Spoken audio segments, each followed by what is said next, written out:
অদ্ভুত এই সমাজে চলতে গেলে নিজেকে নিজের মতো করে বাঁচতে হবে, নিজেকে নিজের মতো করে চলতে হবে, নিজেকে নিজের মতো করে প্রতিষ্ঠা করতে হবে।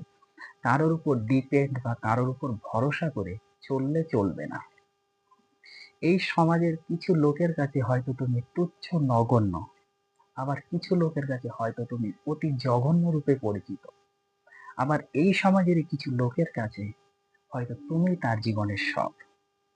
একটা গাধাকে পিটিয়ে যেমন কখনো ঘোড়া করা যায় না, ঠিক তেমনি সমাজের কিছু লোকের জাজমেন্টে তোমার যে ভ্যালু বা মূল্যটা কখনোই কমে যাবে না। সুতরাং তোমাকে সবসময় মাইন্ডের মধ্যে রাখতে হবে যে এই সমাজে বা বর্তমান সমাজে চলতে গেলে সবসময় নিজেকে নিজের মতো করে তৈরি করতে হবে, নিজের মতো করে প্রতিষ্ঠা করতে হবে, নিজের মতো করে বাঁচতে হবে। কারোর উপর ডিপেন্ড বা নির্ভর করে বাঁচা চলবে না।